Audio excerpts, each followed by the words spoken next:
Sino nga ba ang pinakamalakas na monarch? Ang monarch of distraction na hari ng mga dragon? O ang monarch of shadow na hari ng mga patay? Dahil sa episode na ito ay masasaksihan natin ang paghaharap ng dalawang pinakamalakas na monarch.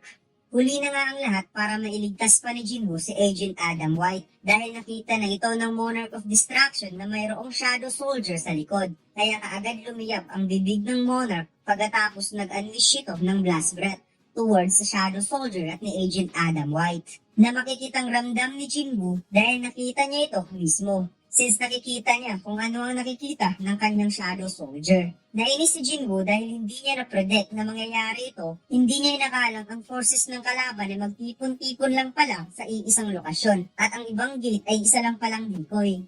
Naisip ni Jinwoo, kapag pupunta siya kaagad sa Canada, hindi niya na maililigtas pa ang lahat since hindi niya na nakuha ang malaking laban. Kaya pahuhupain niya muna habang naghahanda ng preparasyon. Nabalitaan ng tauhan ang nangyari sa Canada, ngunit naisip ng ating bida na wala na silang magagawa para sa Canada. Samantalang narinig ni Antares ang hingalo sa dibdib at sigaw ng mga tao habang namamatay. At maya-maya ay dumating ang dalawang monarch habang patuloy na ginagawang impyerno ang buong lugar ng Canada.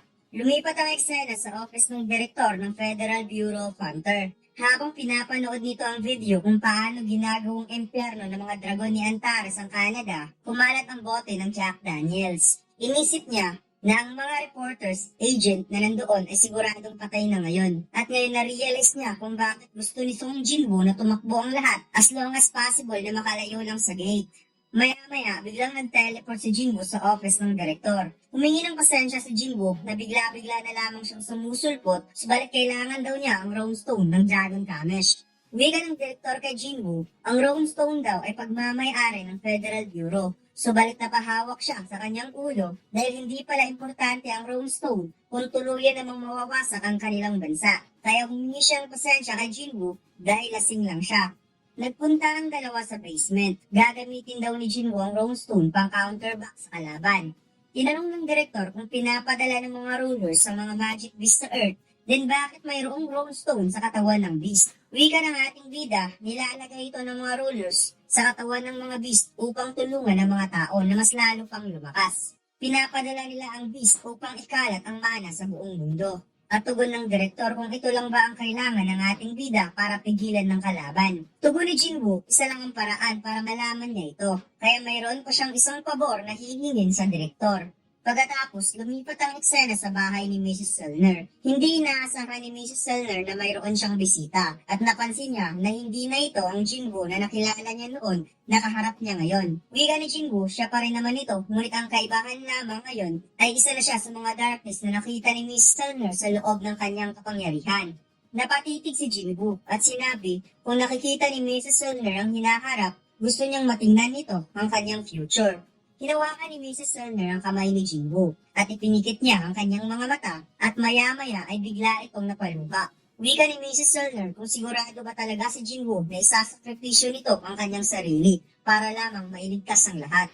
Napangiti si Jinwoo dahil nakita ni Mrs. Selner kung ano talaga ang kanyang tunay na plano, kaya gumaan ang kanyang pakiramdam since alam niya na may liligtas niya ang lahat. Pagkatapos kaagad itong nag-excuse kay Mrs. Selner at umalis gamit ang Shadow Exchange. Pumunta si Jinwoo sa itaas ng tower habang hinihintay niya ang pagsilang ng araw. Tiningnan ng ating bida ang kanyang cellphone at naisip niyang tawagan si Cha Hae-en. Humingi ng pasensya si Jinwoo na hindi siya nakakatawag sa sobrang busy. Wika ni Cha Hae-en, ayos lang dahil busy rin naman siya. At sinabi niya kay Jinwoo na ipapangako nito sa kanya na babalik ito para makita siya. Tugon ng ating bida na ipinapangako niyang babalik siya para makita si Cha Hae-en kahit anong mangyari. Pagkatapos napahawak ng mahigpit si Cha Hae-en sa kanyang cellphone habang inilagay niya ito sa kanyang dibdib. Handa na ang Hunter Guild, ang Fiend Guild, White Tiger at Reaper. Handa na rin ang Guild ng Japanese Hunter, ang Guild ni Leonard Nerman from Germany, ang Scavenger Guild ni Thomas Andre, at ang 7-star hunter na si Liu Zigang kasama ang mga Chinese hunter.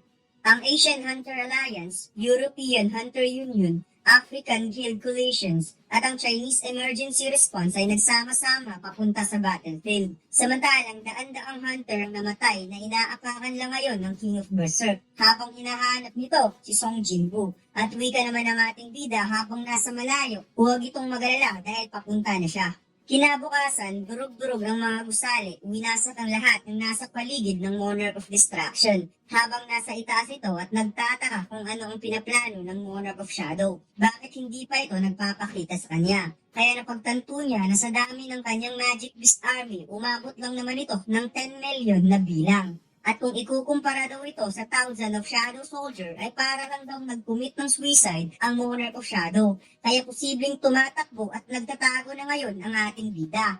Subalit, hindi niya napansin ang missiles na tumama sa kanyang mukha. At sumunod pa ang napakaraming missiles. Nagkaroon ng malakas na pagsabog at napawika ang mga piloto ng jet fighter na Bullseye.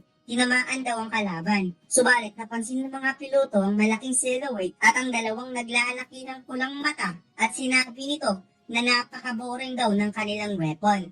Pagkatapos biglang bumuka ang bibig nito at nag-charge up ng blast breath towards mga jet fighter kaya nagkaroon ng malaking pagsabog. Lumipat ang eksena sa maliit na bahay ni Jinwoo, ika nga ni Bero. At dito'y makikita si Jinwoo na nakaupo sa kanyang trono habang napakalalim ang iniisip nito. Napansin ni Jinwoo na may nakasulat sa itas at ito pala ang salitang My King. Kaya bigla niyang naisip si Bero dahil wala namang ibang shadow soldier na sobrang obsessed sa kanya kundi si Bero lamang. Lumabas si Bero at tinawag ang kanyang king. Wika ng ating bida, alam niya. Nagpakita naman si Billion at sinabing sobrang mapanganib daw ng kanilang kalaban. At nag-agree naman si Igris na lumabas rin sa tabi ni Jinwoo. Wika ng ating bida, alam niyang nag-aalala ang mga shadow soldier sa kanya. Subalit minsan, kailangan talagang hawakan ng sungay ng kalabaw. Tinanong ni Jinwoo si Billion kung si Ashburn ang nasa kinatatayuan niya ngayon, ano kaya ang gagawin nito? Wika ni Billion na gagawin ni Ashburn kung ano ang nararapat, habang nakikita ni Billion si Ashburn sa katauhan ni Jinwoo. Kaya napapikit na lamang siya at na-realize niyang si Ashburn at Jinwoo ay iisa. Lumuhod ang tatlo sa harap ng ating bida at sinabing lalaban sila sa tabi ni Jinwoo kahit anong mangyari. Kaya tumayo ang ating bida upang magpunta sa battlefield. Tiningnan ni Jinwoo ang kanyang cellphone at sinabi ni Billion kung natawagan na ba ni Jinwoo ang kanyang pamilya. Wika ng ating bida, kapag maririnig niya ang boses ng kanyang pamilya ay baka hindi na siya makakagalaw pa. Kaya winasak ni Jinwoo ang kanyang iPhone 16 Pro Max. Samantalang may naiwan pang isang jet fighter na kaagad namang winasak ng King of Berserk Dragon. Subalit nauna ngang nakapag-take off ng parachute ang piloto kaya nakaligtas ito. Habang nagtatago ang piloto, nakikita niya na ang kanyang mga kasamahang piloto ay kinakain ng mga beast dragon. Pagkatapos napansin niya ang isang beast na paatake sa kanyang likod, buti na lamang mabilis ang piloto kaya kaagad siyang nakaiwas at kinuha niya ang Armalite weapon at pinapaputukan ng beast. Subalit naubos na lamang ang kanyang bala, hindi pa rin namatay ang beast. Kaya napasyet na lamang siya at hinayaan na lamang na magpakain at hindi na tumakbo pa. Habang napapikit ang kanyang mga mata, napansin niya na wasak na ang beast sa kanyang harapan. At dito'y napasabi siyang, Holy Jesus Christ, Song Jinwoo. Sinabi ng ating bida na tumakbo na kaagad ang kalbo, ngunit napansin nitong mayroong napakaraming beast na paatake kay Jinwoo. Kaya napasigaw na lamang siyang, Watch out, Mr. Song. Ginamit ni Jinwoo ang Commander Authority at ang kanyang dagger unti-unting nag-iba ang form gamit ang mana. Pagkatapos nag-unleash ito ng napakalawak na slash kaya tinapos lamang ito ni Jinwoo sa isang atake lamang. Habang naglalakad ang ating bida, sinabi niya na ito ang unang pag-apak niya sa battlefield. Kaya dito na magsisimula ang lahat. Pagkatapos binanggit ang salitang Arise at lumabas ang 4 na dragon. Napansin ng Monarch of Destruction ang presence ng Monarch of Shadow, kaya inimungkahi ni Yogomont na magsagawa sila ng surprise attack. Tugon naman ng Monarch of the Iron Body, wala daw siyang na-sense na Shadow Soldier sa loob ng Shadow Monarch, kaya possible hinati nito ang soldier ng Shadow Monarch. Naisip ng Monarch of Destruction na planong iisa-isahin ni Jinwoo ang kanilang forces, kaya isa lang ang kanyang naiisip. Iniiwasan ng Monarch of Shadow ang all-out war. Samantalang si Jinchul ay nanunood lamang ito ng balita. Wika ni Jinchul na magiging impyerno ang kanilang planeta dahil kahit ang bansa na may pinakamalakas na army sa buong mundo, hindi pa rin kayang pigilan ng mga beast. Kaya ang tanging magagawa na lamang ng sangkatauhan ay manalangin. Subalit ano naman kaya ang klaseng himala ang kailangan nila para pigilan ang mga monster na ito? Kaya walang ibang nabigkas si Jinchul at napasabing, Panginoon, huwag mo kaming talikuran. Pagkatapos, lumipat ang eksena sa battlefield. Daan-daang Shadow Soldier ang pinakuwalan ni Jinwoo sa battlefield. At nagmimistulan nitong tidal wave na parang lahat ng dinadaanan nito ay kanila lamang nilalamon. At mabilis lamang binura ng mga Shadow Soldier ang mga Magic Beast na nakakalat sa parte ng Canada. At makikitang parang dinadaanan ng talaga ng bagyo ang mga monster sa lakas ng forces ni Jinwoo. Habang ang ating bida ay parang kidlat kong gumalaw sa sobrang bilis. Napansin ni Jinwoo ang giant monster na umaatake sa kanya, kaya kaagad niya itong sinugod gamit ang speed at pinutol ang paa nito. Na out of balance ang giant sa pagkaputol ng paa, habang ang ating bida ay umaapaw ang napakatinding mana sa buong katawan. Pagkatapos kaagad nag-follow up ng atake ang Shadow Soldier upang tapusin ang Giants. Nakita ni Jinwoo ang napakaraming dragon na pasalubong sa kanila. Naisip ng ating bida na nasense na ng Monarch of Destruction ng kanyang pagdating. Subalit hindi pa niya nasense na gumagalaw ang King of Dragon papunta sa kanya. Kaya napagtanto ni Jinwoo na wala pa itong planong sumalakay at nagmamatyag pa lamang ito. Kaya hindi siya dapat ma-disappoint dahil mayroon pa naman siyang oras. At kapag hindi talaga lalapit sa kanya ang King of Berserk, well siya mismo ang lalapit. Pagkatapos, in-extract ni Jinwoo ang giant na nakalaban niya kanina. Subalit nag-unleash ng blast breath ang napakalaking dragon towards sa giant Shadow Soldier. Wika ng dragon, nawawasakin daw niya si Jinwoo sa ngalan ng kanyang king at isasama niya ang mga puppet nito na gawa lamang sa mana. Samantalang ang ating bida ay nasa itaas lamang sa kay ni Raizel at napasabing, ang dami mong satsat. Tumalon ng ating bida at sinalakay ang dragon na nagsasalita at sa tingin ko mga lods ka-level ito ng Dragon Kamesh. Subalit walang kahirap-hirap na pinugutan ng ulo ni Jinwoo ang dragon na puro lamang salita. Napansin ng Monarch of Destruction ang paglakas ng presence ng Monarch of Shadow, kaya inimungkahi ni Antares kay Yogamon na mananatili lamang sa kanilang pwesto at ihanda ang kanilang army dahil magsisimula na ang tunay na laban. Samantalang patuloy pa rin nakikipagdigmaan ang mga US Army sa mga Beast. Pinipigilan nila ang mga Beast upang hindi ito kumalat sa ibang lugar, subalit patuloy pa rin lumalapit ang mga monster at hindi ito kayang mapigilan sa pamamagitan ng mga gun weapons. Ngunit tumama ang isang kamao ni Thomas Andres sa mukha ng beast at sinabing isa lang daw itong normal na beast na nakikita niya noon sa dungeon. At dito'y makikitang nagliliyab na nga ang Goliath sa sobrang excite na durugin ng mga beast monster. Subalit mayroon siyang napansin na naiiba sa lahat.